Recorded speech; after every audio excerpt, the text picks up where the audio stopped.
Buenas noches, compañeros y compañeras, ¿cómo andan? ¿Cómo les va? ¿Se escucha todo bien? Buenas noches, Tino, ¿cómo le va? Se escucha perfecto. Perfecto, Ricardo, ¿cómo va eso? Bueno, Bien, bien, todo bien. hoy estrenamos nuevo horario, una hora más temprano de lo que veníamos haciéndolo habitualmente. Eh, Recordando siempre que este es un encuentro doctrinario donde está enmarcado en algo que hemos dado en llamar volver a Perón, que para nosotros es fundamental volver al pensamiento vivo del general Perón. Obviamente esto está organizado por las bases peronistas del grupo de Facebook del compañero Ricardo Boglino, que es quien nos acerca a la palabra del general, y desde la agrupación 17 de octubre del Bolsón, que bueno, estamos trabajando para esto, ¿no? Para fortalecer la cuestión doctrinaria.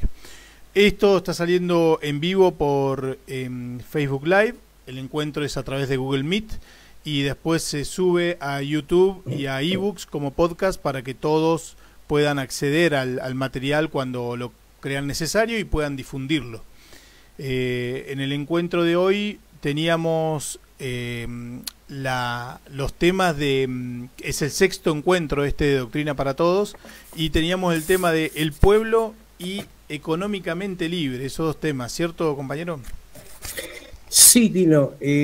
Bueno, primeramente tenemos el tema que usted dijo, el pueblo, y si nos da tiempo, nos permite el tiempo, entraremos a conversar sobre el tema económicamente libre, leeremos, que es un tema un poquito largo, pero bueno, si el tiempo nos da, lo veremos esta semana en este encuentro. Excelente. Déjeme que le comente, hay unos compañeros nuevos, el compañero que es concejal en Asunción de Paraguay, intentó entrar, no consiguió, no sé si consiguió entrar ahora, en este momento. Iba a intentar nuevamente, yo le pasé un WhatsApp diciendo que intentara nuevamente, dijo que iba a entrar más tarde, porque tiene una reunión, no sé qué. Perfecto, perfecto. Y tenemos una persona nueva que es de Brasil también, un conocido aquí que es de la ciudad de Porto Alegre, aquí cerca, que se enteró de nuestras reuniones y quiere participar. Creo que domina bastante bien el español, así que no va a haber problema. Excelente, buenísimo, buenísimo. Por lo menos lo escribe bien. Por lo menos lo escribe bien. Bien, bien, perfecto. Por lo que sé. También está la compañera Virginia Guerrero de Morón, que se sumó hoy por primera vez. Y recuerdo las normas de convivencia, digamos, para que esto fluya. Vamos pidiendo la palabra y cuando no la usamos, tenemos silenciado el micrófono. Así podemos escuchar a quien está usando la palabra, ¿no? Bueno, compañero, adelante. Bueno, la semana que quiero adelantar algo, la semana que viene voy a hacer un comentario, hoy no lo voy a hacer, pensaba hacerlo hoy, pero no lo voy a hacer. Le voy a dejar después en privado las 20 verdades peronistas para que las lean, las originales, las primeras del año 50, para que se las repase a los compañeros y las lean. Y solamente voy a hacer un comentario, quería profundizar en un tema, pero lo voy a hacer la semana que viene, sobre... hay un problema que tenemos los argentinos, uno de tantos que tenemos, que es cuando alguien se muere, el tipo es santo. El tipo es santo. Yo recuerdo que hubo gente en los hechos del 16 de junio y 16 de septiembre del 55. Voy a hablar del tema, si usted me lo permite. Voy a hablar del tema. Sí, adelante. Hubo, cuando se produjo el golpe de Estado del 55, el 16 de septiembre, en definitiva, obviamente que no fueron un grupo de malos militares, sino también fueron civiles. Y entre ellos se encontraba Frondizi, que después fue presidente de la Nación, y tiene un busto en la Casa Rosada. El señor tiene un busto en la Casa Rosada. Después venimos más para acá, tenemos al viejito bueno, que también era tan bueno que en complicidad con el gobierno de Brasil casi lo liquidan a Perón cuando intentó volver. Después tenemos al padre de la democracia, también otro que en su gobierno tenía a un señor que en el 55, cuando hubo un acto en la Plaza de Mayo, puso una bomba en los subterráneos y mató a muchísima gente. Y hoy paradójicamente tiene el nombre de una estación de subterráneo. Creo que es en el subte D, no sé cuál es, de Buenos Aires, que es Roque Carranza. Fue ministro del Padre de la Democracia. Después tuvimos otro también que se murió hace poco y también dijeron que era un gran tipo, para muchos, un gran tipo, y mandó a Argentina al tacho, con su economía neoliberal disfrazado de peronista, con su economía neoliberal y con Cavallo. Creo que cuando se muera Cavallo le van a poner un monumento también, si seguimos así, ¿no? Y esa reflexión estoy haciendo, ¿por qué nos pasa? Porque los buenos viran demonios y los malos viran santos. Algo estamos mal. Porque he visto a algunos periodistas que se estuvieron muriendo últimamente, que eran tipos acá en Brasil, hay periodistas, entre comillas, porque eso no es periodismo, periodistas, entre comillas, que tienen programas de televisión, igual que en Argentina, que pagan 50, 100 reales para que la gente se pelee en el palco. Eso no es periodismo, eso no es un programa cultural, no es nada, eso es una inmundicia. Y hay gente en Argentina que hace exactamente lo mismo. Después se mueren algunos y son ejemplo a ser seguidos como periodistas. Ayer lo leí en una... No voy a dar nombres porque la persona cuando se muere uno tiene que orar, yo por lo menos que soy cristiano, por el alma para que salga lo más rápido del purgatorio. Pero no podemos decir que son santos, ¿no? Nadie es santo, pero no se lo puede santificar a un tipo. Y no sé qué nos pasa a los argentinos, me quedé pensando en eso ahí. ¿Qué nos pasa que siempre santificamos a estos individuos, ¿no? Porque Menem, De la Rúa, Alfonsín, toda esa gente, ¿no? El viejito bueno, son todos santos. Y otro día vi un debate que hablaron sobre él en Facebook y una mujer saltó en el yugular del otro porque decía de que el viejito bueno no era tan bueno así, no le gustó nada. Pero bueno, son cosas para pensar, ¿no? A veces uno no se da cuenta, pero últimamente que tanta muerte, lamentablemente tanta muerte se produce en el mundo, ¿no? Porque uno abre el Facebook y ve que la gente se muere, se le mueren amigos, se le mueren... Como también hay muchísima gente aquí, conozco, hoy fui a llevar a mi hijo al pediatra, y el pediatra estuvo con COVID, y un tipo de 60 años, la pasó bárbaro, le dolió un poco el cuerpo, y ya está, y la pasó bien. O sea, no todo el mundo se muere tampoco por eso. Acá, sobre los infectados, el 95% se recuperaron todos, aquí, en este municipio, o sea, que no es tampoco así. Pero bueno, y ahora como está muy la gente, resulta que muchos viraron santos. Eso no sé qué nos pasa, para pensar, ¿no? Como reflexión que la muerte no nos borre la historia, ¿no, compañero? Claro. Por eso le digo, no podemos, digamos, patear al tipo muerto, pero tenemos que reflexionar sobre los errores que el tipo cometió, pedir, en el caso mío que soy católico, para que, bueno, el purgatorio sea, digamos, lo más leve posible para él. Pero igualmente no podemos olvidar las cosas erradas que hicieron. Y los que son realmente héroes de la patria muchas veces son tenidos como tiranos prófugos. O mueren en el olvido, ¿no? Sí, mueren en el olvido. Hay muchos que murieron en el olvido. Como Ramón Carrillo, que murió en la pobreza aquí en Manaus. Y la municipalidad de Manaus, de Belén do Pará, tiene la casa de él fue declarada monumento, es una especie de museo que han creado, y lo tienen como el primer ministro de Salud de Argentina, etcétera, y tiene una placa, todo lo demás, en la frente de la casa donde él vivió y falleció. Mira, no sabía. Sí, en Argentina yo tengo contacto con las sobrinas de él.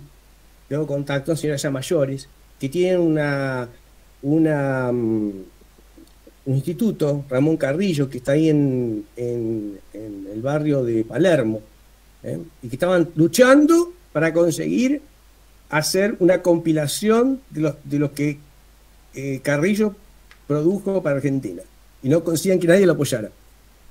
Qué bárbaro. Esas cosas pasan, y otros miran santos, de un día para el otro. Bueno, vamos a nuestro tema de hoy. El pueblo. Dice aquí, bueno, para los compañeros que son nuevos, que han llegado, este es un trabajo que estamos leyendo, son artículos doctrinarios que fueron publicados entre el año 51 y 55,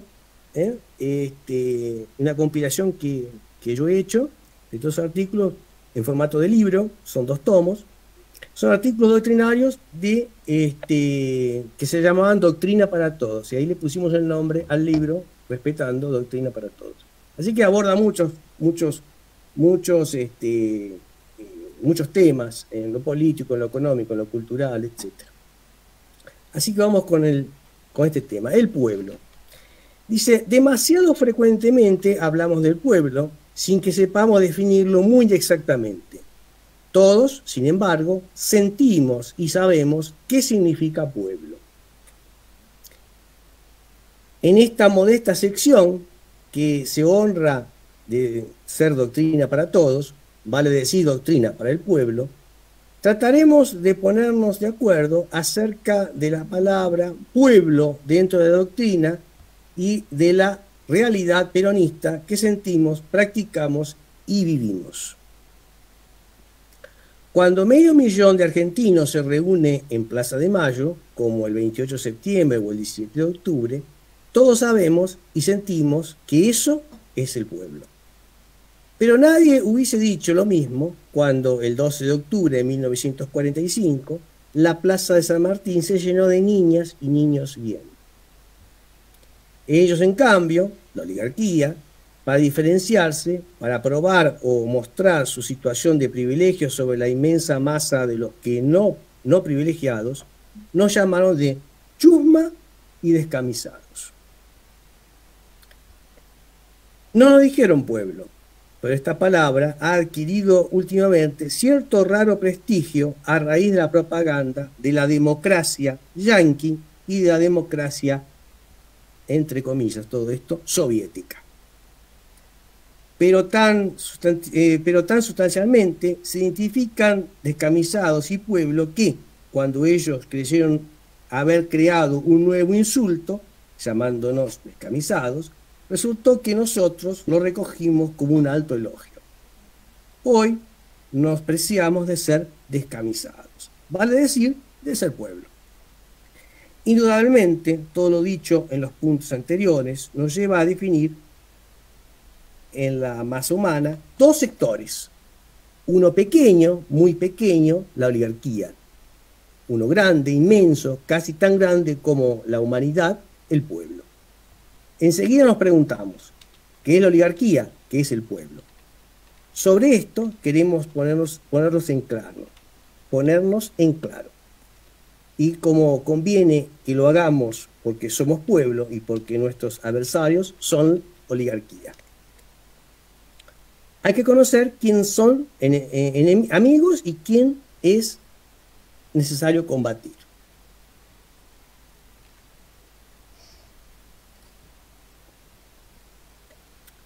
La lucha entre pueblo y oligarquía, aclaramos, no es lucha de clases, desde que la oligarquía no es una clase, sino una forma de sentir, de pensar y de actuar.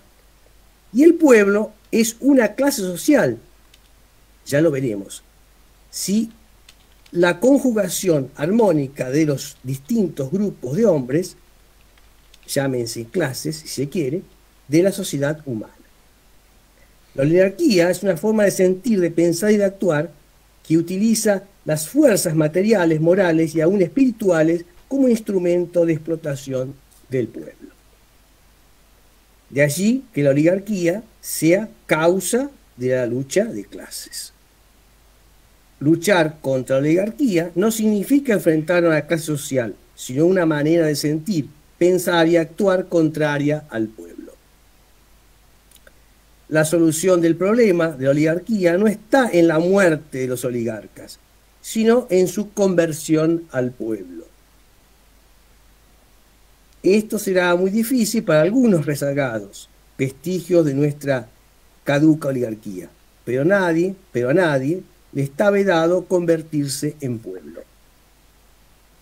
Pueblo es también una forma de sentir, de pensar y de vivir, que utiliza las fuerzas materiales, morales y espirituales como instrumento de bien común. No es necesario carecer de riqueza, por ejemplo, para ser pueblo.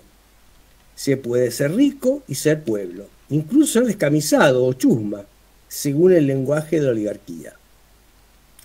Voy a hacer una acotación a esto aquí, porque he conocido muchas personas que no tienen un centavo donde caerse muertos, como decía mi padre, y son más oligarcas que los propios oligarcas.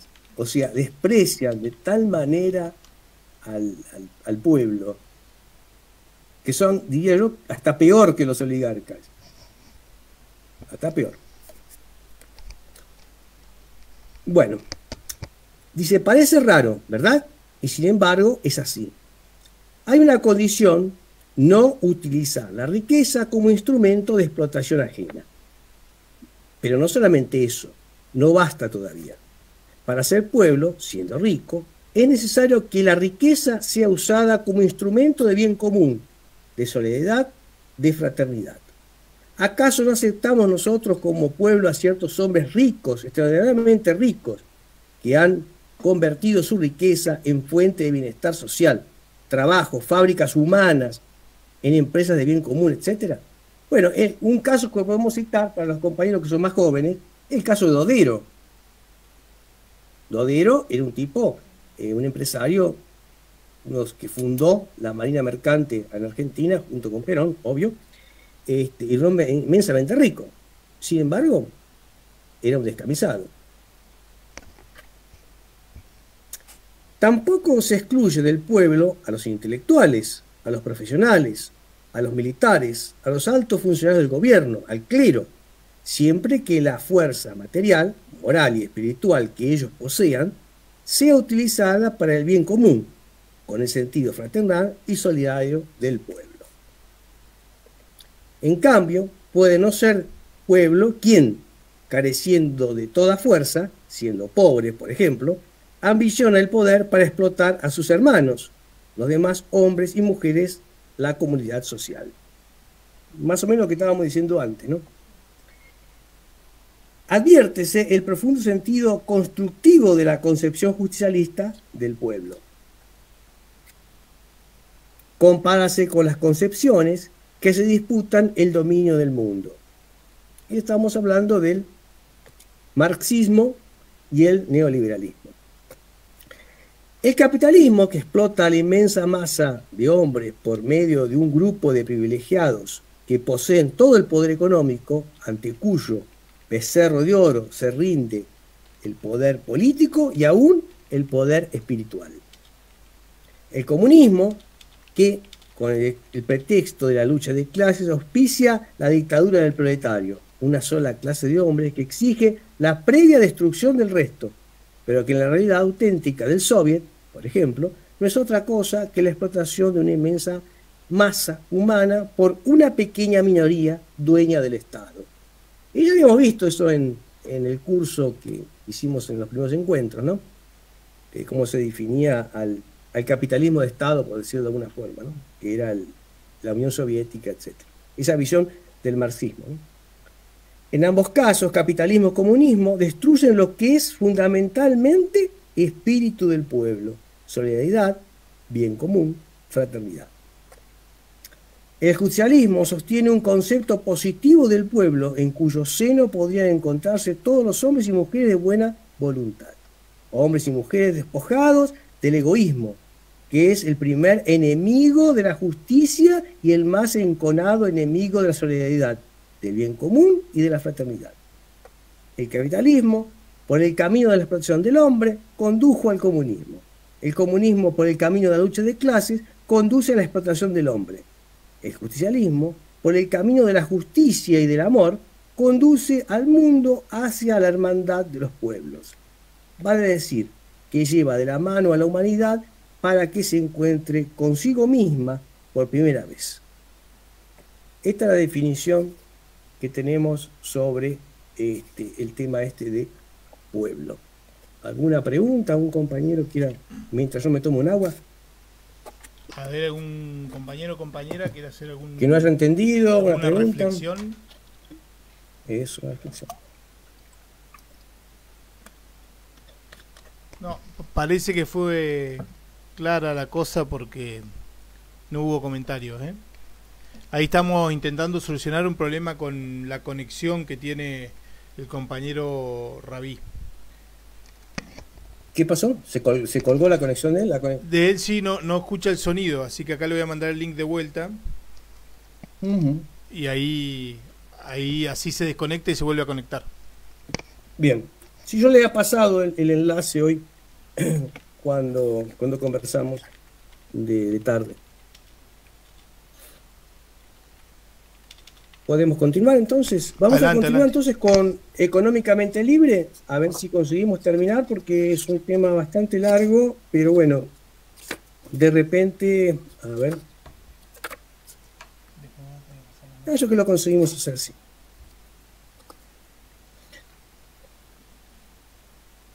Parece que entró.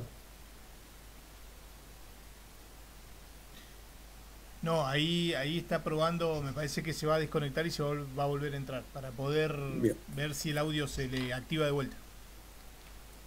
Bien. Bueno, vamos a ver aquí que dice Económicamente Libre. A veces los peronistas nos dejamos impresionar un poco por los argumentos de la oposición. Todos temas muy actuales, ¿no? Y eso Todos. que esto del 50 y... Pero es que le digo de cuándo. Esto debe ser octubre del 51. Uno no sabe si emocionarse por la mirada y la visión de Perón o llorar por la realidad que estamos viviendo, ¿no? Sí, o por lo tonto que somos, diría yo. Porque es increíble. Lo que pasa, ¿sabe lo que es? Es que todo este material que uno busca, que uno investiga, etcétera, no está a la mano de la gente. No está a la mano de la gente. En el momento que la gente lo comienza a leer, comienza a estudiar, se comienza a dar cuenta, porque es un material simple de leer, no es un material donde sea digamos, un tema de filosofía, digamos, aristotélica o alguna cosa otomista, que precisa toda una preparación, ¿cierto? El hombre, no, es digamos, un texto al alcance de todos. Yo creo que si la gente lo lee se va a dar cuenta cómo... No es que la historia se repite, que los tontos se repiten. Bueno, dice aquí, vamos a volver nuevamente aquí. A veces los peronistas nos dejamos impresionar un poco por los argumentos de la oposición. Somos, en cierto modo, un poco ingenuos. Nos quedan todavía en el fondo del alma algunos prejuicios oligárquicos. Un buen amigo mío, peronista, sin duda alguna, peronista de la primera hora y de todas las horas, me dice ayer, un orador radical dijo en un mitin que la independencia económica era una mentira, porque si fuese verdad no tendríamos necesidad de importar del exterior. Y en cambio tenemos que comprar automóviles, tractores, máquinas agrícolas, hierro, carbón, petróleo, etc. ¿Dónde está entonces la independencia económica? Y admitió mi buen amigo peronista, y a mí me pareció que el tipo tenía un poco de razón, dice en la conversación.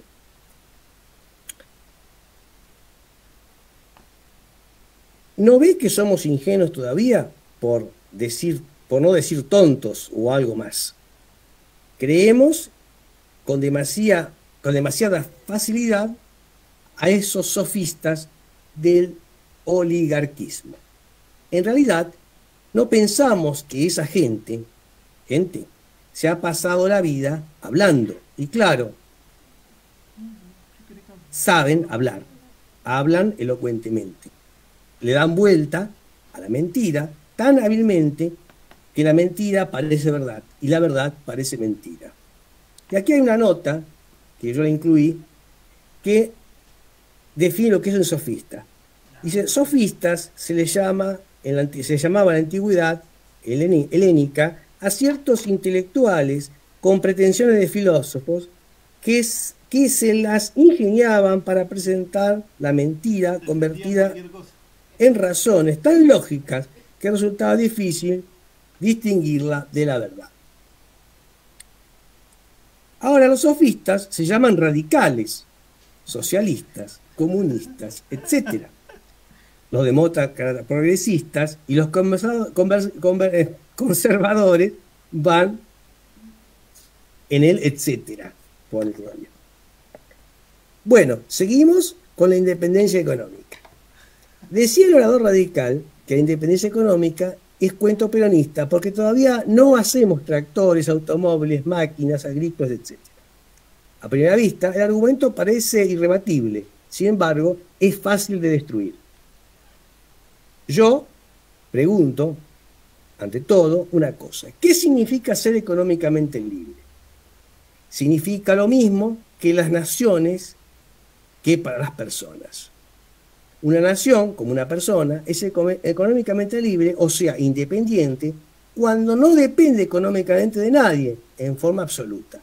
La independencia económica, como toda libertad, puede ser absoluta o relativa, y en consecuencia la independencia económica puede ser también relativa o absoluta. Aquí yo hago una pregunta. ¿Puede una persona o una nación ser absolutamente independiente en lo económico?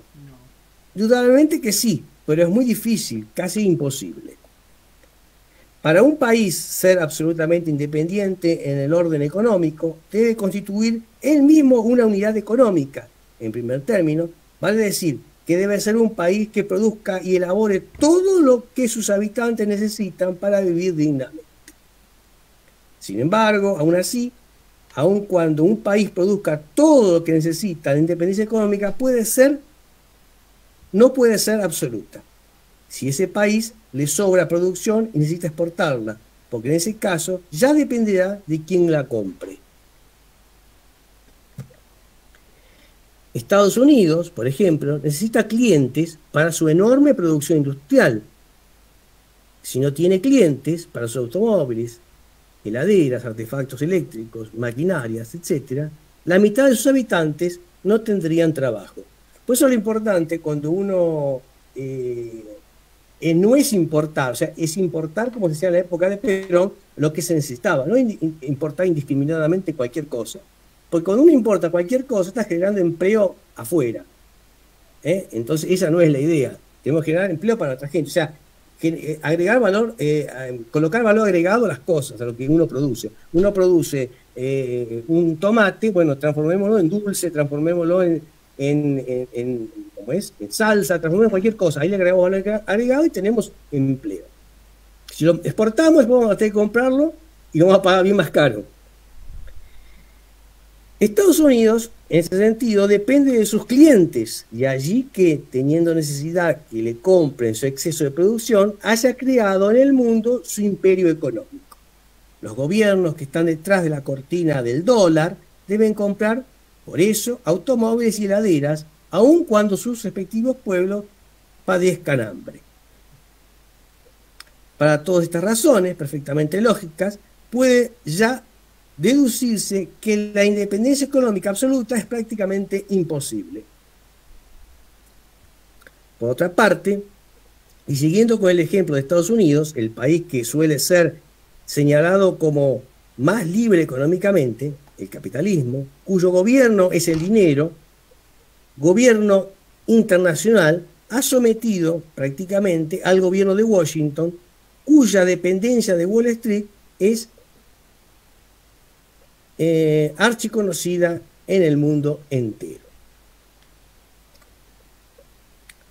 ¿Cuándo puede decirse entonces que un país es económicamente libre? Según el orador radical de la Unión, según el orador de la ex Unión Cívica Radical, un país sería económicamente libre cuando no tiene nada que importar, ni tractores, ni máquinas agrícolas, ni petróleo, etc. Si fuese así, ningún país sería económicamente libre, porque ninguno puede prescindir de la importación. Hay cosas que no se producen, por ejemplo, este país aquí produce cacao, chocolate, este país produce café, y otros países no producen. Por ejemplo, Suiza es uno de los mayores productores, según sé, de chocolate, pero no produce el cacao, sin embargo. Entonces, el comercio tiene que existir, no puede, digamos, porque ¿qué nos permite? El comercio nos permite hacer con que captemos divisas para comprar lo que precisamos. O sea, vendemos un producto y con esa divisa compramos otros productos que precisamos. O sea, hay una interligación. O sea, no puede existir, vivir dentro de un termo el individuo, o sea, el país ni la persona.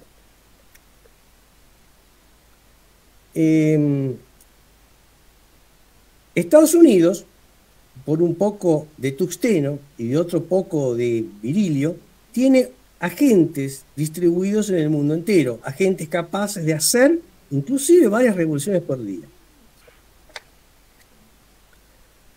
Por otro poco de petróleo mexicano u otro poco de petróleo persa, hay que ver cómo se las gastaron y cómo se las gastan los gángsters y los gentlemen. Cuando dice los gángsters se refiere a Estados Unidos y cuando dice los gentlemen se refiere a Inglaterra, ¿no? Obviamente. Por un pozo más o menos bueno, se ha visto cosas increíbles.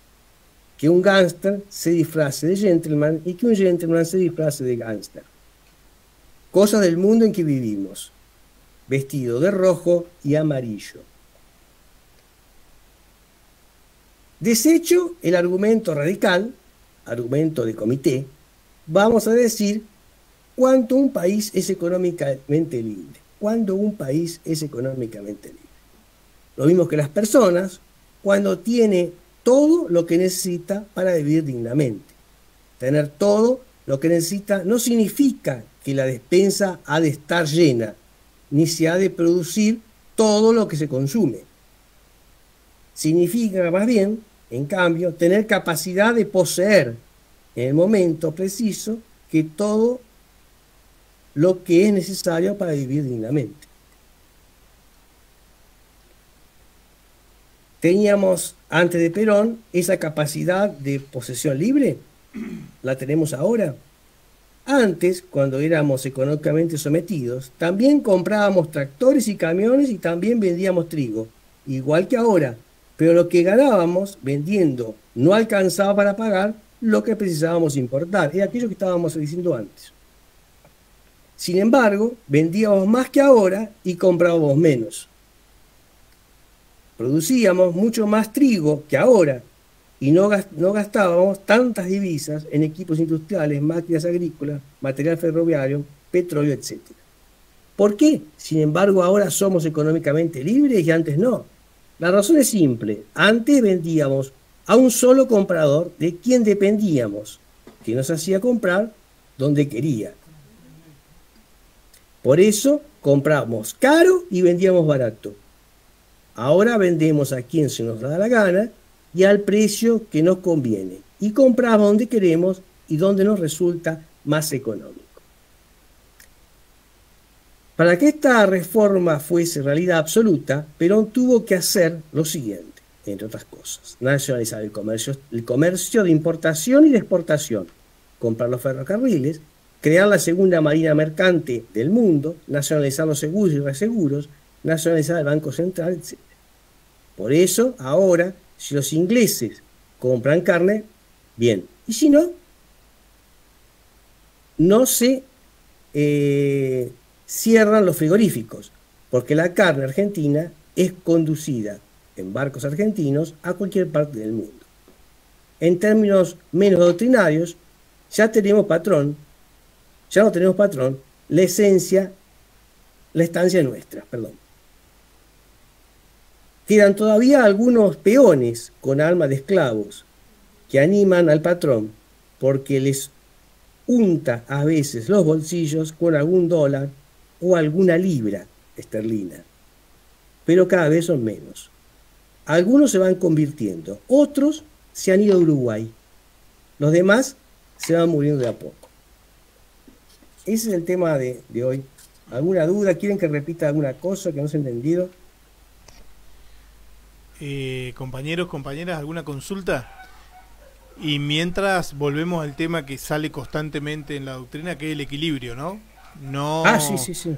es importantísimo el equilibrio como concepto y como conducta, y bueno, lo alejado que estamos hoy socialmente, más allá de la cuestión partidaria, política o como querramos llamarlo, socialmente, de los equilibrios. Hay como un desequilibrio constante en la sociedad, ¿no? Constante. Acá Sí, sí, sí. el compañero Lucho dice que está clarísimo, compañero Rabí dice clarísimo, Beto Piaggi dice que está claro, todo claro, va todo para adelante. Matías Mario También lo dice que está mismo. claro. Qué Nos bueno. dejó sin pregunta el general con esto, Ahí dice, alguno está queriendo preguntar algo, que me aparece aquí. Sí, sí, Matías, dale, por supuesto. Bueno, buenas noches, Ricardo, buenas noches, Tino. Hola, compañero. Gracias Buenas por noches, cambiar compañero. el horario que estoy ahora, que puedo estar. Primero, me quedó en el tintero, porque empecé a notar un montón de cosas, me quedó en el tintero esa diferenciación entre pueblo y oligarquía, que no la conocía, muy interesante, muy interesante. Eh, Primero porque, bueno, de la facultad y demás, yo vengo de una escuela más, mis profesores al menos, vienen de una escuela más tirada a la izquierda. Entonces, muy interesante esa diferenciación y cómo se agrupan las personas para estos dos grupos. Eso siempre pensando, yo lo estoy relacionando con, en realidad, la finalidad del sistema. Por eso lo agrupo así. ¿Por qué? Porque en el caso del socialismo o el comunismo, la agrupación entre pueblo y oligarquía, o mejor dicho, la diferenciación de clases, es porque existe en realidad que los medios de producción quedan en manos o del Estado o de los trabajadores. Entonces, la oligarquía por eso se identificaba con las personas que tenían los medios de producción. Por eso se los veía como el enemigo. Eso es nada más una reflexión. Después, algo muy interesante y hay que remarcar, y esto lo escuché cuando yo tenía 15 años, antes de Perón, que un crack, Perón mal, pero antes lo decía Belgrano, hace 200 años, que las cosas que se hacen en el país no se tienen que traer de afuera.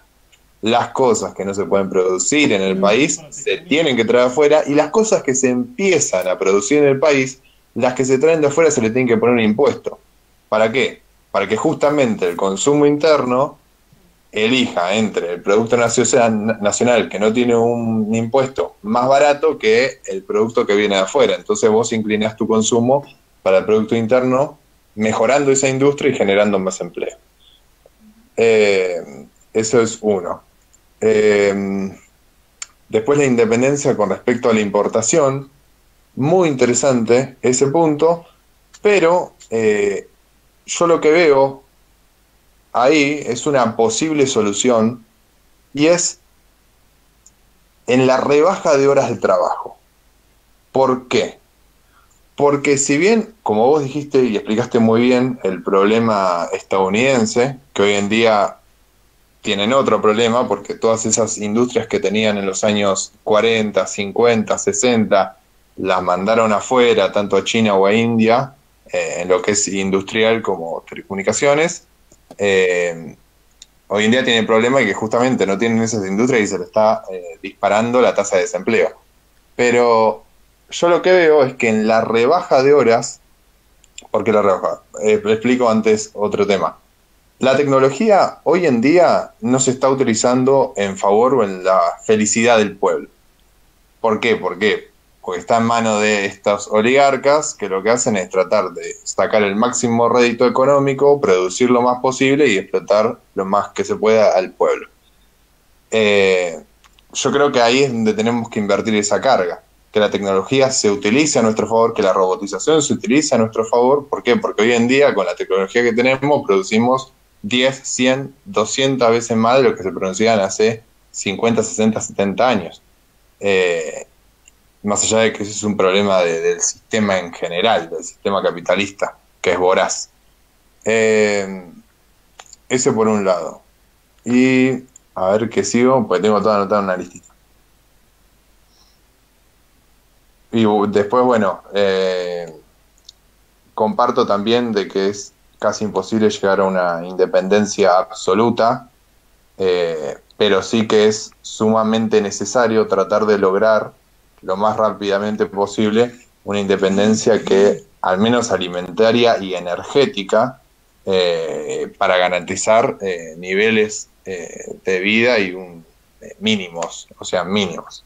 Y de ahí, obviamente, tratar de, como decía Perón y como decía Belgrano, tratar de generar industria para tratar de depender lo menos posible de afuera.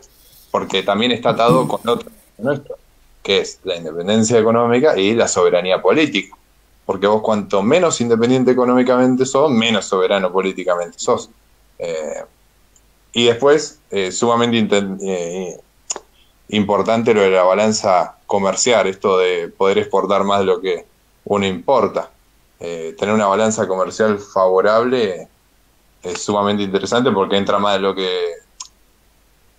que sale, o sea, más dinero, y tenés la posibilidad de elegir bienes y servicios de mayor calidad para, por ejemplo, progresar más tecnológicamente e industrialmente.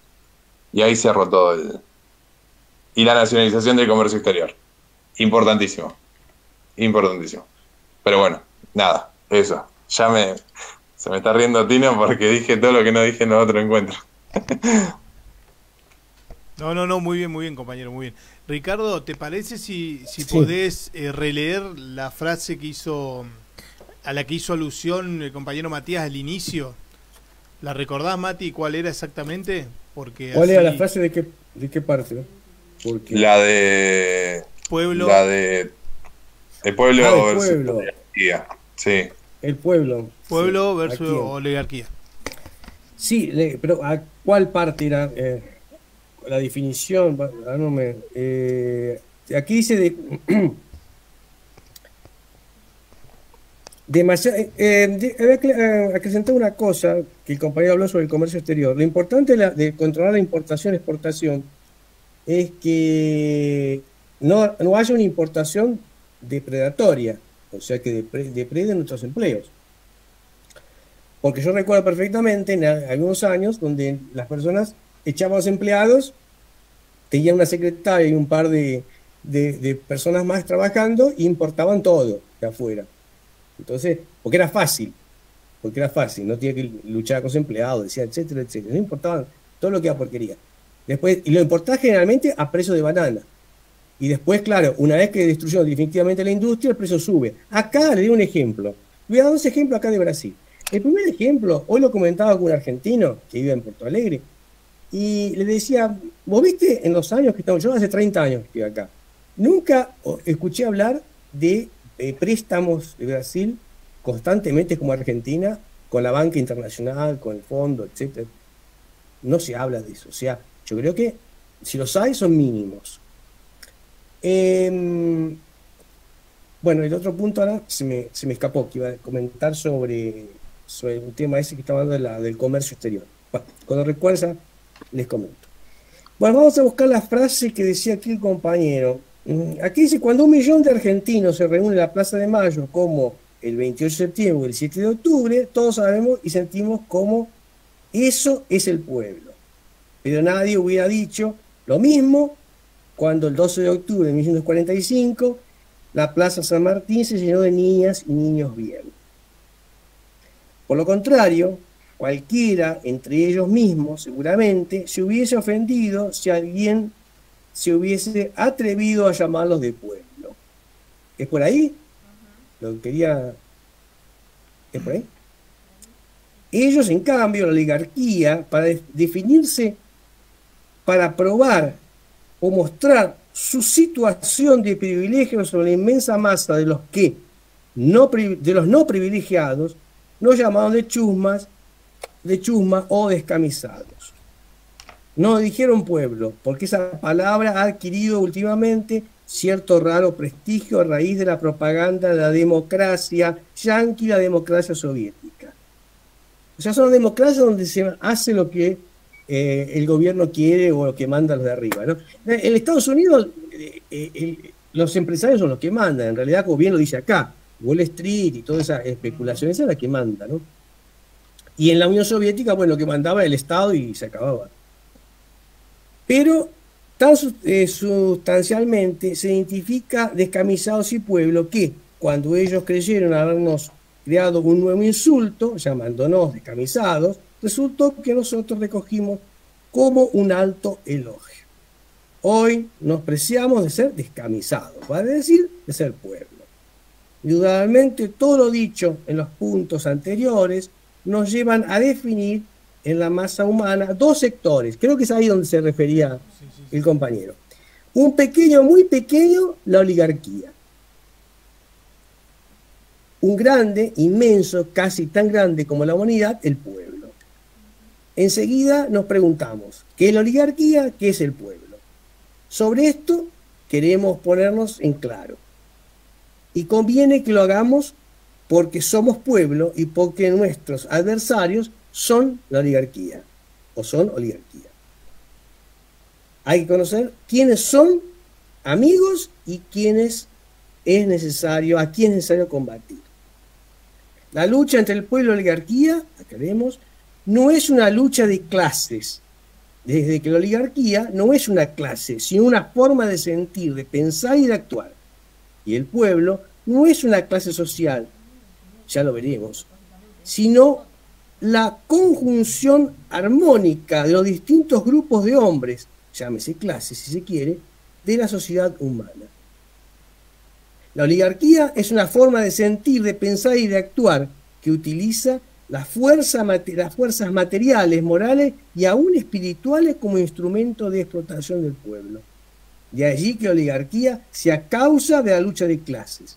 Luchar contra la oligarquía no significa enfrentar a una clase social, sino a una manera de sentir, pensar, actuar contraria al pueblo. La solución del problema de la oligarquía no está en la muerte de los oligarcas, sino en su conversión a pueblo. Por lo que luchamos muchas veces. Persuadirlos. Algunos que es imposible. Esto será muy difícil para algunos rezagados, vestigios de nuestra caduca oligarquía. Pero a nadie le está vedado convertirse en pueblo. Pueblo es también una forma de sentir, de pensar y de vivir, que utiliza las fuerzas materiales, morales y espirituales como instrumento de bien común. No es necesario carecer de riquezas, por ejemplo, para ser pueblo. Se puede ser rico y ser pueblo, incluso ser descamisado o chusma, según el lenguaje de la oligarquía. Parece raro, ¿verdad? Y sin embargo, es así. Hay una condición: no utilizar la riqueza como instrumento de explotación ajena. Pero no solamente eso, no basta todavía. Para ser pueblo, siendo rico, es necesario que la riqueza sea usada como instrumento de bien común, de solidaridad, de fraternidad. ¿Acaso no aceptamos nosotros como pueblo a ciertos hombres ricos, extraordinariamente ricos, que han convertido su riqueza en fuente de bienestar social, trabajo, fábricas humanas, en empresas de bien común, etcétera?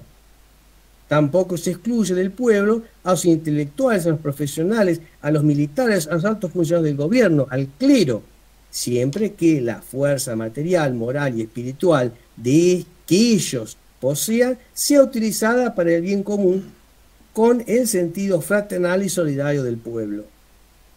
En cambio,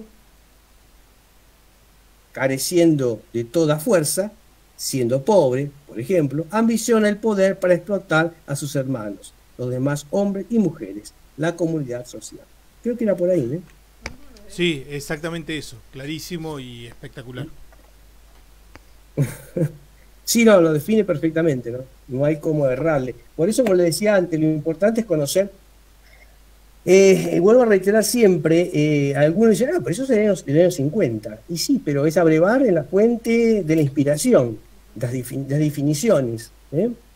Cuando leemos a Aristóteles o a Santo Tomás de Aquino, ¿cuánto tiempo hace que escribieron, no? Uh-huh. Y sin embargo, son tan útiles, tan útiles. Acá la compañera Mirta Massini comenta en el chat que la globalización dejó a China como país más poderoso. Les salió mal a los oligarcas.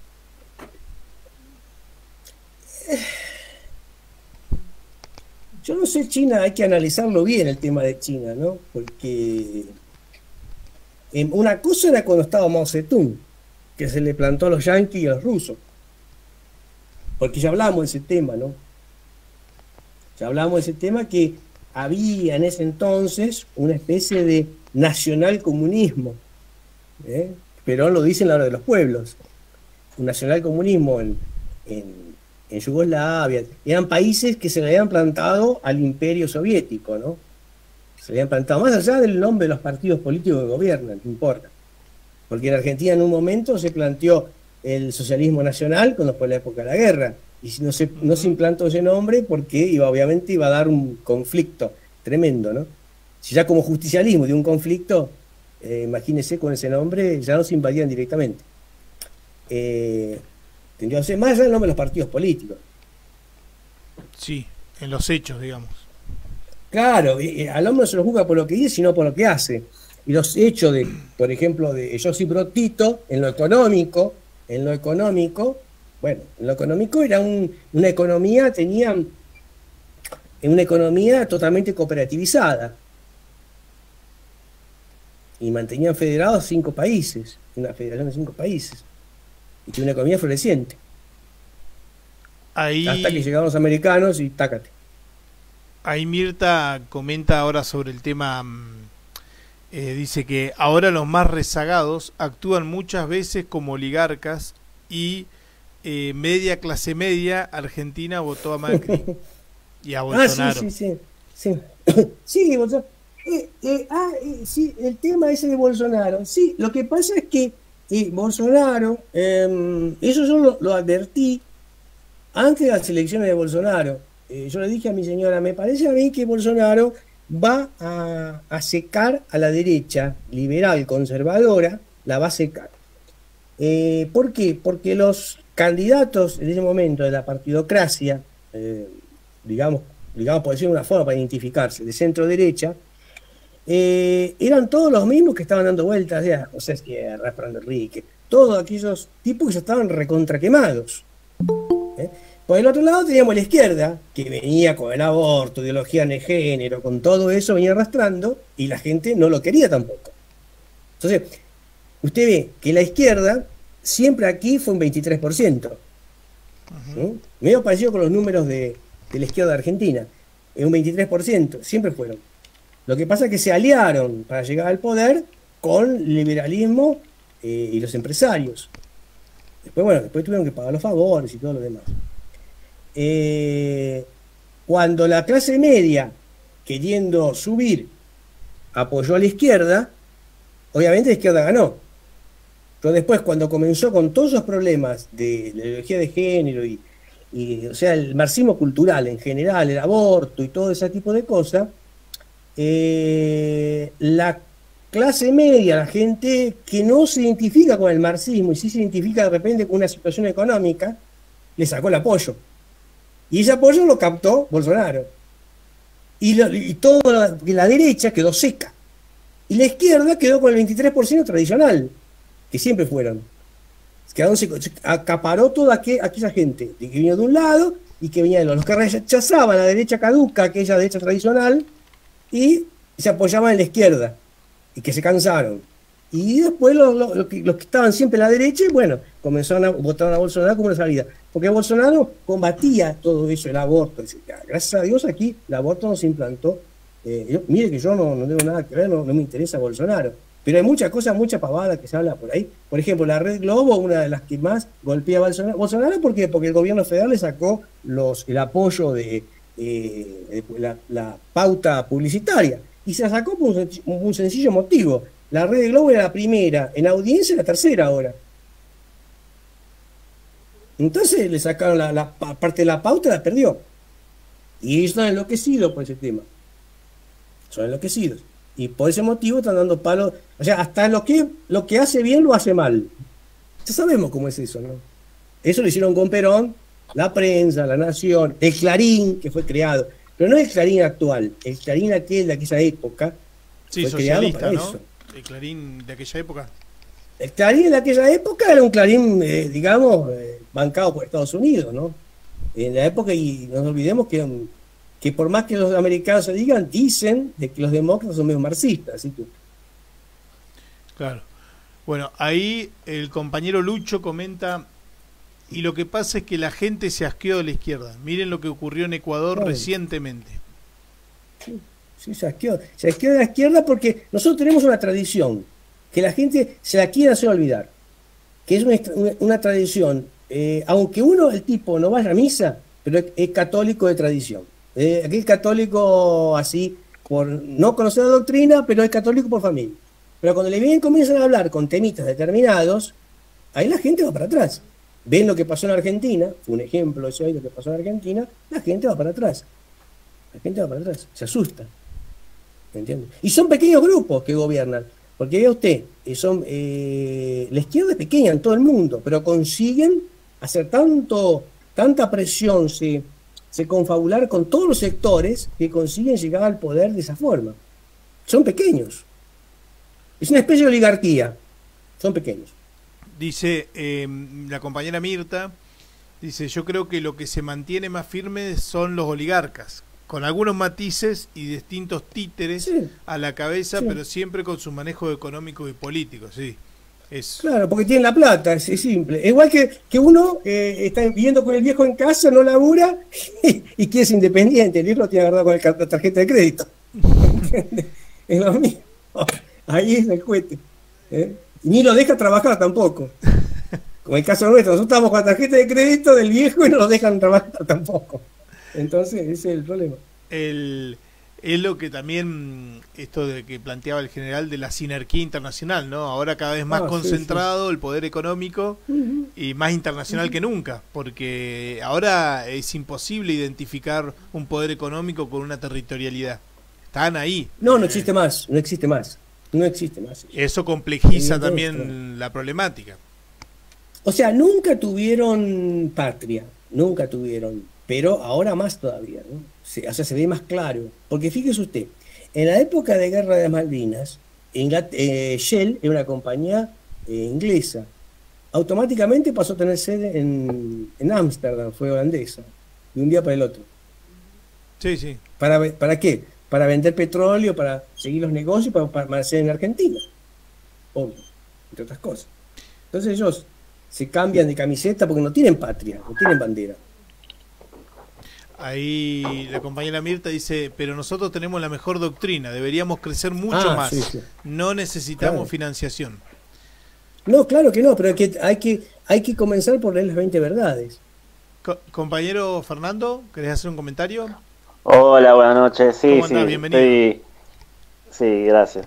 Disculpen que hoy venga hasta ahora, pero bueno, ya el próximo martes ya sí.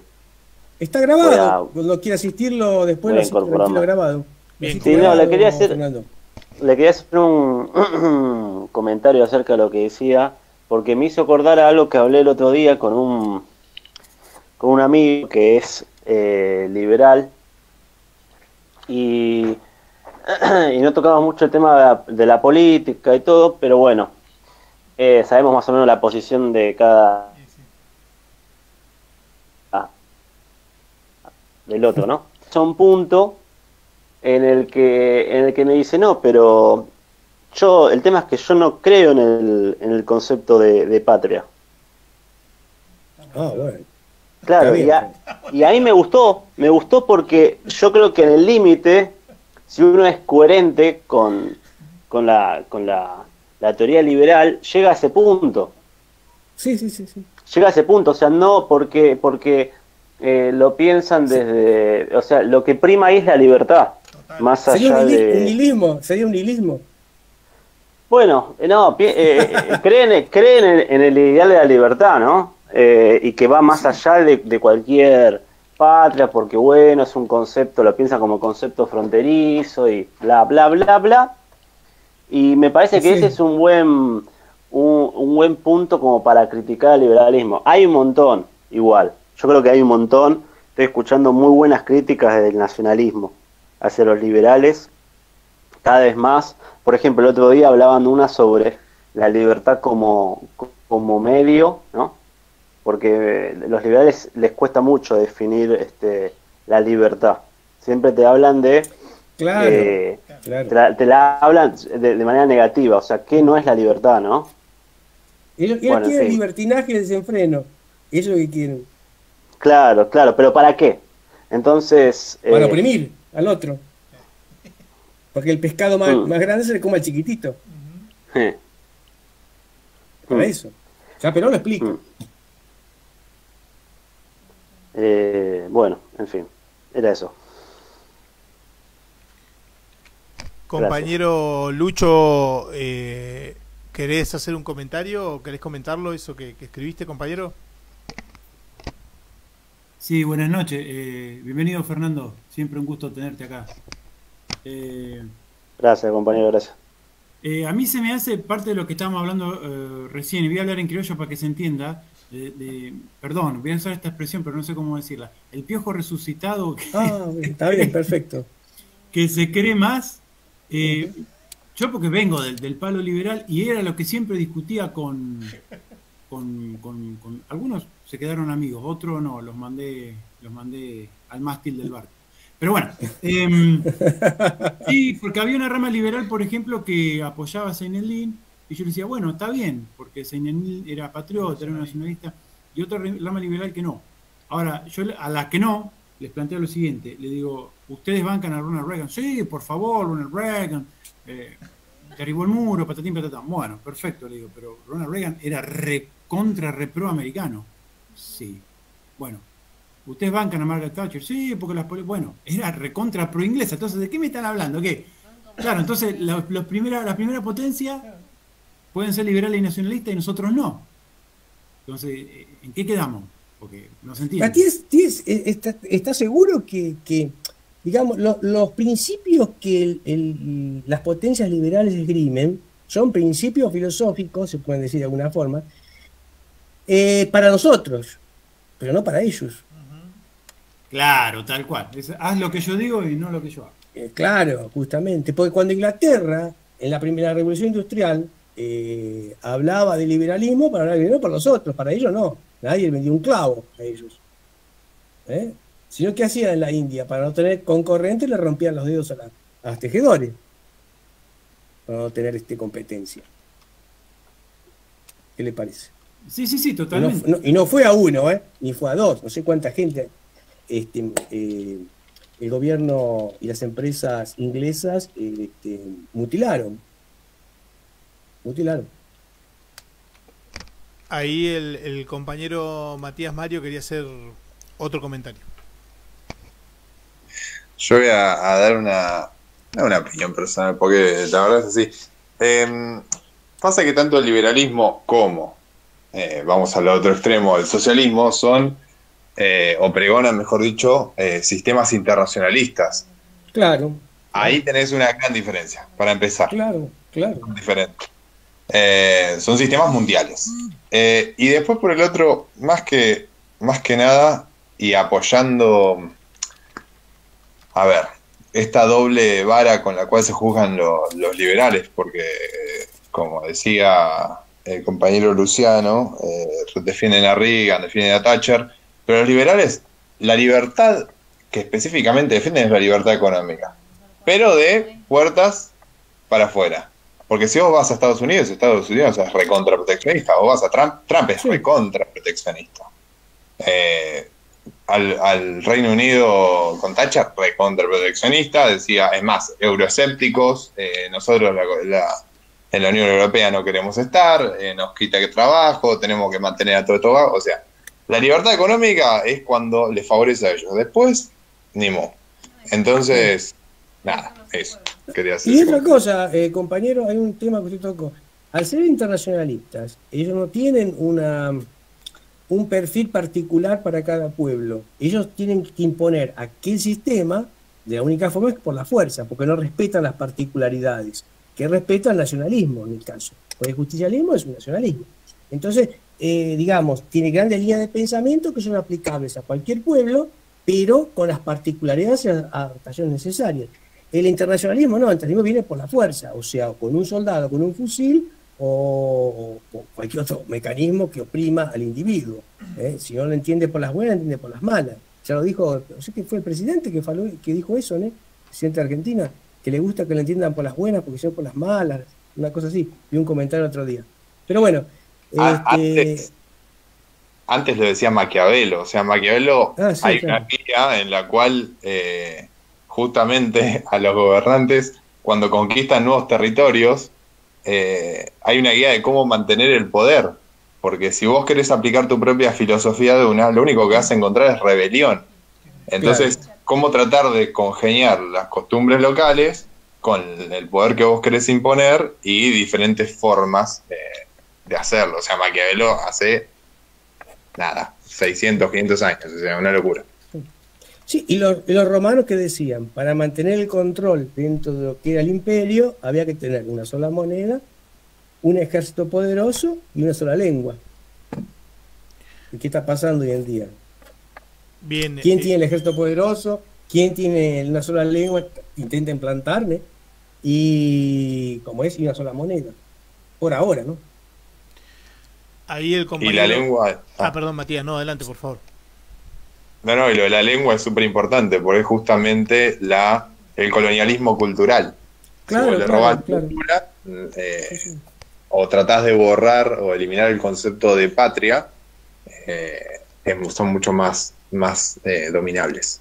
Claro, sí, porque no hay raíz. Al no haber raíz, fácil de que el árbol se caiga, le da un empujoncito y se cae. Ese es el tema. Se borra la historia y en eso están los muchachos, claro, borrando la historia constantemente. Y viene un relato. Exactamente. Bueno, ahí el compañero Alfredo quiere hacer un comentario. Adelante, Alfredo. No, una cuestión que me parece, bueno, que me parece interesante rescatar, digamos, más que nada en estas charlas, también es traer otro pensador muy importante que últimamente he estado revisando, no he podido conseguir ni un libro de él, pero es Marcelo Gullo, cuando plantea la cuestión de la insubordinación fundante, digamos, y que explica que básicamente el liberalismo en sí, lo que buscó cuando se fundó en Inglaterra, digamos, lo que buscó fue justamente convencer al resto de los países que había que hacer todo lo contrario de lo que hicieron ellos para industrializarse y para tener una economía nacional, digamos. Se generó toda una corriente filosófica que es el liberalismo, que busca naturalizar las desigualdades a nivel global y universal, como es el capitalismo, y que justamente lo que predica es todo lo contrario a lo que hacen las grandes potencias, que es justamente proteger, ser fervientemente nacionalista y más que nada en el plano económico. Por eso muchos, digamos, liberales de los países subdesarrollados, como nosotros, tienen una enorme contradicción porque están defendiendo algo que no funciona para nosotros. Sí, menos si nos planteamos justamente generar una insubordinación fundante que nos permita el día de mañana alcanzar una economía próspera para nuestro pueblo. Hay una cosa que me había olvidado, que justo tocó el tema el compañero Matías, que habló sobre el tema económico.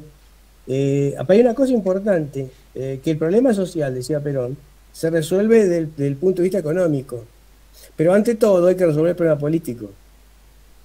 Y el problema que tenemos nosotros es político. Están todos, igual que pasa aquí en Brasil, como pasa en cualquier parte de los países aquí occidentales, pasa eso. Están todos tirándose dardos uno con los otros, en tanto en cuanto la gente está en otra conversación con otros problemas y los señores discutiendo vanidades, poder, etcétera, espacios. Termina una elección, está empezando la próxima. Entonces hay que resolver el problema político acá. Lo que no funciona es la gente, los políticos, perdón, lo que no funciona, la gente que nos representa. Y cuidado, que los políticos no vienen de Marte. En la época de las dictaduras militares, que eran impuestas por los Estados Unidos como fuerzas de ocupación gratuitas, los militares nadie los ponía, se agarraba un arma, un fusil y se ponían ahí pronto. Ahora, estos hombres que están ahí en el gobierno, la gente los vota. Sin embargo, surgen de la gente, ¿no? Los militares también surgen del pueblo, porque Perón lo decía, que eran carne de la carne, o sea, surgen del pueblo. Pero esta gente no es de otro planeta. Los militares se ponían solos por la fuerza. A esta gente la elegimos nosotros. Se quieren un poco de preparación, de estudio. Y es lo que nosotros creo que buscamos eso, ¿no? Tino, es llevar un poco de luz en esa oscuridad tremenda que está sometida a la gente. Sí, claridad en este desparramo que hay y confusión en general, ¿no? Ahí justamente la compañera Mirta comenta, en estos tiempos cambiaron la palabra peronismo por populismo para poder degradar el contenido y no mencionarnos, y ahí hago hincapié, y me sumo, obviamente estoy de acuerdo, que borran a Perón del relato, porque que fue lo que quisieron hacer desde el primer día, desde que a Perón le hicieron el primer golpe, lo quisieron borrar de la historia, y hoy continúan en ese camino. En cierta medida han avanzado bastante en ese sentido, pero bueno, ahí estamos nosotros para reaccionar con respecto a eso, ¿no? Claro, exacto, es el caballo de Troya, nos quieren implodir de adentro, o sea, quieren producir una implosión, no implodir de adentro sería una cosa medio redundante. O sea, entraron y nos quieren implodir, porque de afuera no nos conseguían destruir, porque son pocos, nosotros somos muchos, pero comienzan a comernos de adentro, y eso se ha demostrado en muchas organizaciones a lo largo de la historia. O sea, el tema del caballo de Troya funciona. Funciona. Bueno, compañeros, compañeras, la verdad que... sí, adelante, Tino, métale. Hay una compañera nueva que unos compañeros nuevos no dijeron nada, están mudos. Quedó el compañero Rabí y el resto se tuvo que ir, empezaron a retirarse a las 9. Como nos pasamos a las 9 un poquito. Era el tope. Sí, nos pasamos. No me diga que se fuera a ver una novela, por favor. No creo.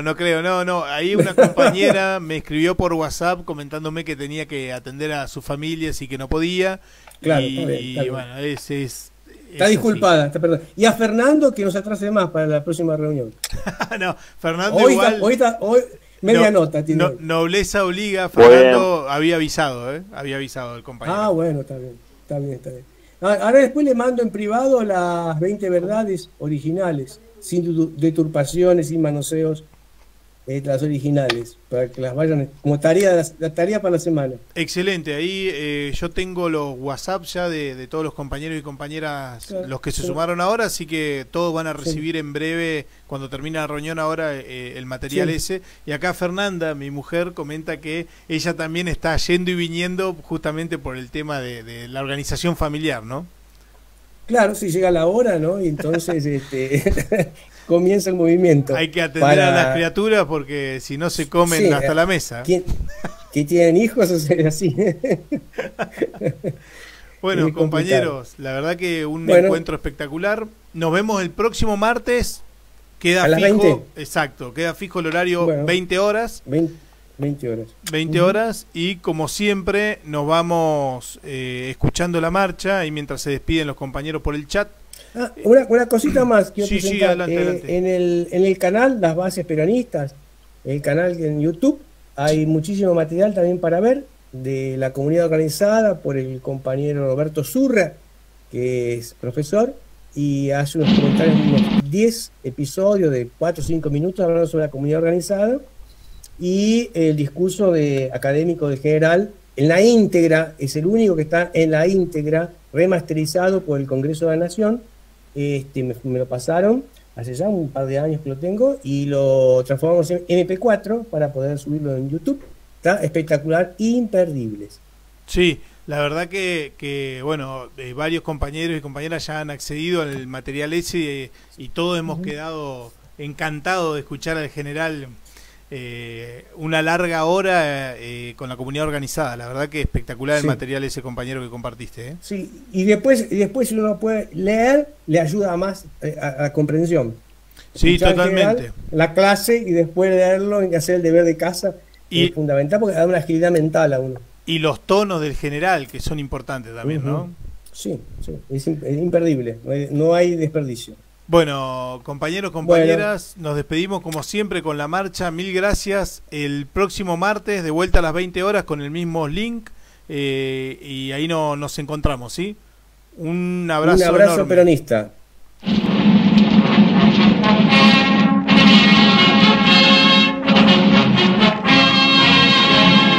La voluntad peronista creo